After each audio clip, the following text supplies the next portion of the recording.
예, 여러분 반갑습니다. 오늘도 새벽 돌베개에 오신 성도님들을 주님의 이름으로 환영합니다. 오늘도 주님께서 주시는 이 말씀을 붙잡고 또 우리에게 주신 또 이 한날을 함께 잘 살아가는 우리 모두가 되기를 빕니다. 오늘 우리에게 주신 하나님의 말씀은 마태복음 9장 1절로 8절까지의 말씀입니다. 제가 매일 성경 순으로 함께 말씀 봉독해 드리도록 하겠습니다. 예수께서 배에 오르셔서 바다를 건너 자기 마을에 돌아오셨다. 사람들이 중풍병 환자 한 사람을 침상에 누인 채로 예수께로 날라왔다. 예수께서 그들의 믿음을 보시고 중풍병 환자에게 말씀하셨다. 기운을 내라, 아이야. 내 죄가 용서받았다. 그런데 율법학자 몇이 이 사람이 하나님을 모독하는구나 하고 속으로 말하였다. 예수께서 그들의 생각을 아시고 말씀하셨다. 어찌하여 너희는 마음속에 악한 생각을 품고 있느냐? 내 죄가 용서받았다 하고 말하는 것과 일어나서 걸어가거라 하고 말하는 것 가운데서 어느 쪽이 더 말하기가 쉬우냐? 그러나 인자가 땅에서 죄를 용서하는 권세를 가지고 있음을 너희들이 알게 하겠다. 그리고 예수께서 중풍병 환자에게 일어나서 내 침상을 거두어 가지고 집으로 가거라 하시니 그가 일어나서 자기 집으로 돌아갔다. 무리가 이 일을 보고서 두려움에 사로잡히고 이런 권한을 사람들에게 주신 하나님께 영광을 돌렸다. 아멘. 오늘은 마태복음 9장의 말씀을 갖고 공동체에 묻어가라 라고 하는 제목으로 함께 하나님 말씀을 나누도록 하겠습니다. 예수님께서 다시 배를 타시고 갈릴리 바다를 건너서 가버나움으로 돌아가십니다. 사실 갈릴리 지역에서 이루어지는 예수님 사역의 사실 중심지가 가버나움입니다. 가버나움은 당시 어업과 무역으로 인해서 매우 부유한 도시였습니다. 그래서 많은 사람들이 모여 있었고 또 많은 사람들이 모여서 있기 때문에 치안에 우려가 있어서 로마 수비대가 주둔하고 있기도 했었지요. 예수님은 앞선 가버나움 방문 때에 많은 이들을 치유하십니다. 그러했기에 예수님의 이번 방문에는 처음부터 아주 많은 사람들이 예수님께 몰려들었습니다.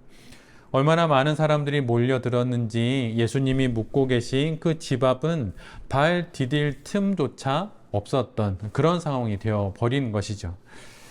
그런데 그 순간 예수님이 계신 집의 지붕의 기와가 벗겨지더니 사람을 태운 침상이 예수님 앞으로 내려왔습니다.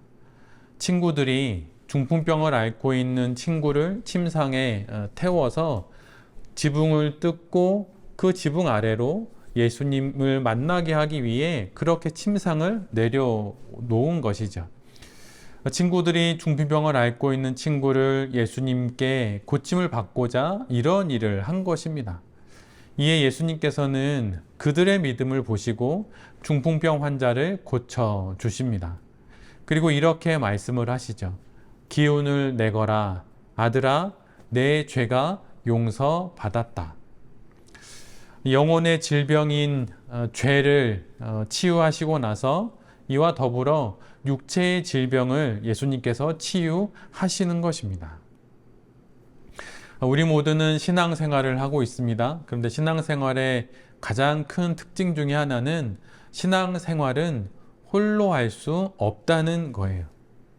특별히 그러하기 때문에 예수님께서 우리에게 교회를 허락하신 것이죠.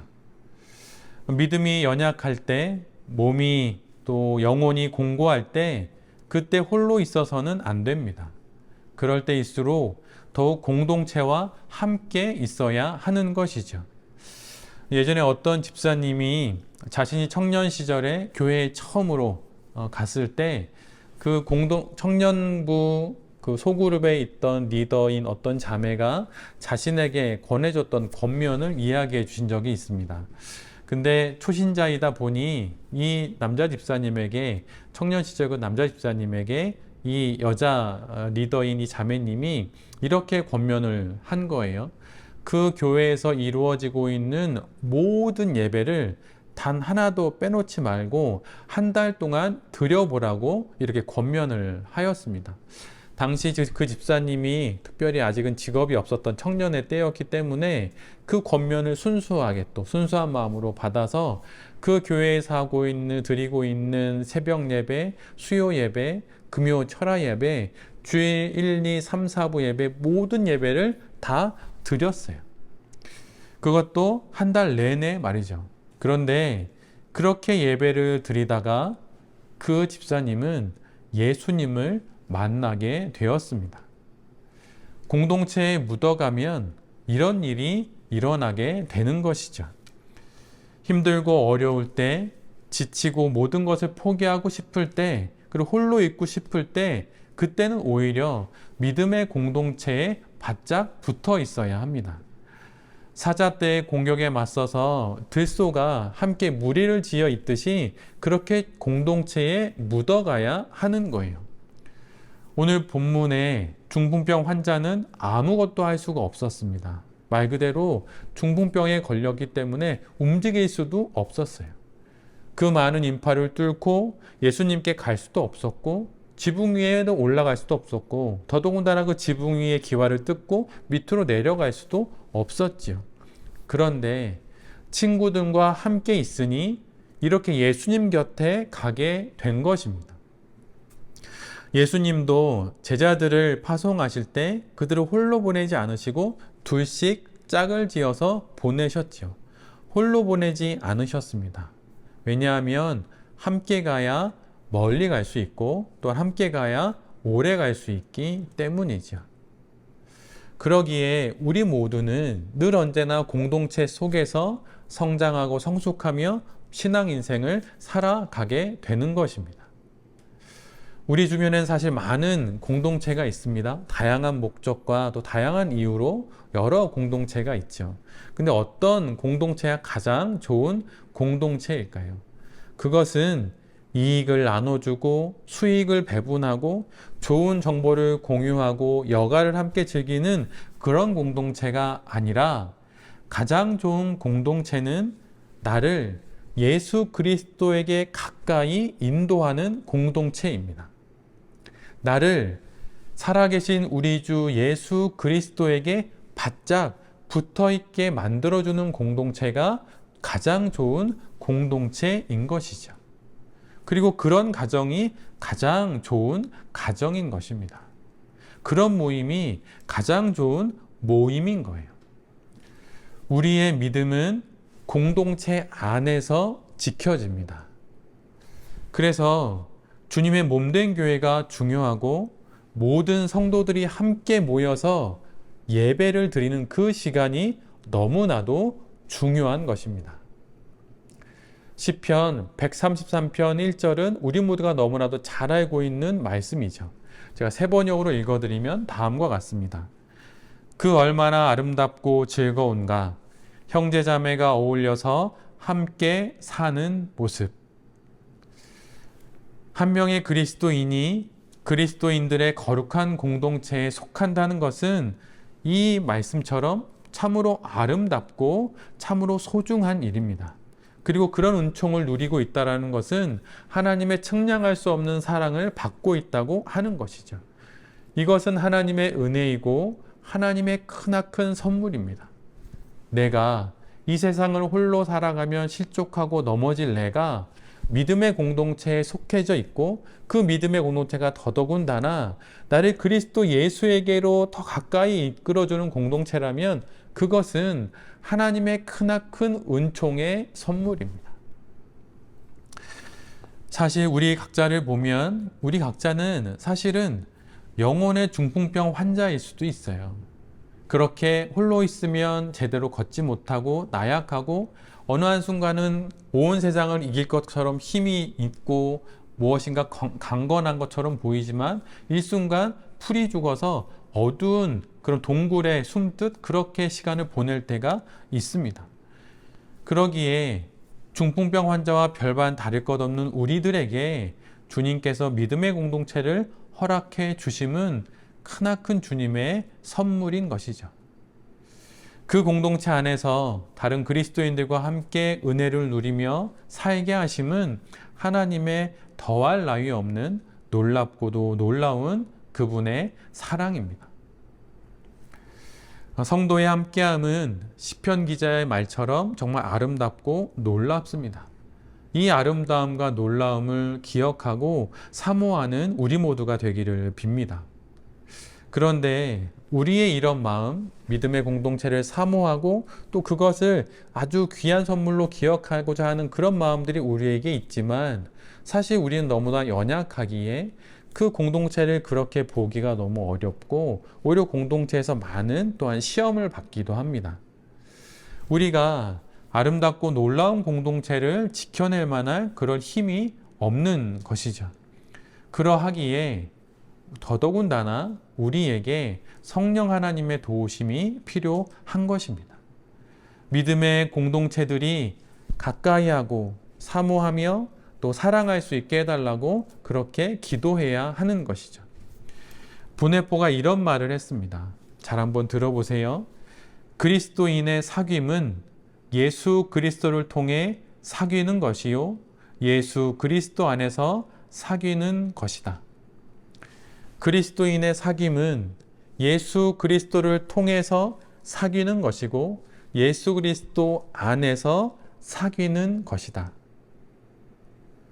믿음의 공동체 안에 내가 속해 있고 또 그 믿음의 공동체를 정말 사모하고 그 믿음의 공동체가 아름다운 주의 공동체가 되기 위해서는 그 공동체 안에 그리스도 예수가 있어야 하는 거예요. 거룩한 공동체 안에서, 거룩한 신앙 공동체 안에서 바르게 성장하기 위해서는 우리 모두가 그리스도 예수를 통해 교제하고 그리스도 예수 안에서 서로 사귀어야 하는 것입니다. 그럴 때 우리가 몸담고 있는 믿음의 공동체가 참으로 주님께서 바라보실 때 참으로 좋다 말씀하시는 그런 믿음의 공동체가 될 수 있는 것이죠. 그런 믿음의 공동체에 묻어갈 때 우리가 이 세상을 참으로 성도답게 살아갈 수 있게 되는 것입니다. 전도서 4장 12절에 이런 말씀이 있어요. 혼자 싸우면 지지만 둘이 힘을 합하면 적에게 맞설 수 있다. 세 겹줄은 쉽게 끊어지지 않는다. 우리를 이렇게 홀로 두지 않으시고 믿음의 공동체로 부르셨습니다. 끊어지지 않을 믿음의 세 겹줄로 우리를 묶어 주신 것이죠. 그런데 이 본문을 읽다 보면 참으로 이상한 부분을 발견하게 돼요. 둘이 힘을 합하여 적에 맞설 수 있다고 말씀하시면서 둘이 합하였으니 두 겹줄이 되어야 하는데 성경은 명확하게 세 겹줄이라고 말씀하고 계십니다. 그런데 왜 성경은 이렇게 기록하고 있는 것일까요? 그거에 대한 답은 마태복음 18장 20절에 있어요. 두세 사람이 내 이름으로 모여 있는 자리 거기에 내가 그들 가운데 있다. 바로 그리스도인인 나와 그 사이에 하나님이 함께 계시기 때문에 두 겹줄이 아니라 세 겹줄이 되는 것입니다. 우리 가정 안에 주님이 계시기 때문에 우리 부부 사이에, 나와 자녀 사이에, 나와 성도 사이에 그리스도 예수가 계시기 때문에 끊어지지 않는 세 겹줄이 되는 것이죠. 그럴듯해 보이는 모임이 아니라 예수님께서 세 겹줄로 꽁꽁 묶어주신 믿음의 공동체 안에 머물기를 결단하십시오. 그리고 그리스도 예수 안에서의 거룩한 사귐을 통해 믿음의 공동체를 향한 하나님의 은총을 그 공동체 안에서 누리게 되시는 우리 모두가 되기를 간절히 빕니다. 그리고 그 은총의 첫 번째 통로가 되기 위해서 내가 먼저 그리스도 예수 안에서 삶으로 말미암아 나를 통해 믿음의 공동체가 세워지고 또 세워진 그 믿음의 공동체로 인해서 나 또한 세워지게 되는 그 귀한 은혜를 누리게 되는 이 모든 우리 모두가 되기를 간절히 빕니다. 오늘 다시 또 하루를 살아가게 됩니다. 이 하루의 삶 속에서 홀로가 아닌 함께 그리스도 예수 안에서 함께 우리 모두가 믿음의 공동체로 묶여 있음을 기억하시면서 이 하루도 신앙으로 잘 살아가시는 이 말씀을 듣는 여러분과 또 이 말씀을 전하는 제 자신이 될 수 있기를 간절히 기도드립니다. 아멘. 제가 기도하도록 하겠습니다. 주님, 홀로 있지 않겠습니다. 공동체에 묻어 가겠습니다. 보기 좋고 먹음직하고 지혜롭게 할 만한 것을 취하기 위해 믿음의 공동체를 떠나지 않겠습니다. 괴롭고 힘들 때 홀로 있지 않겠습니다. 그럴 때일수록 더욱 믿음의 공동체 곁에 머무는 우리 모두가 되게 하여 주시옵소서. 그리스도 예수를 통해 그리스도 예수 안에서 성도의 사귐을 누리며 이 세상 속에서 예수 그리스도의 몸된 교회의 지체가 되어 참으로 아름답게 잘 살아가게 하여 주시옵소서. 주님, 또다시 하루를 시작합니다. 간절히 구하오니 오늘도 우리 곁에서 우리를 당신의 은혜의 세겹줄로 지켜 주시옵소서. 예수 그리스도의 이름으로 간절히 기도드립니다. 아멘.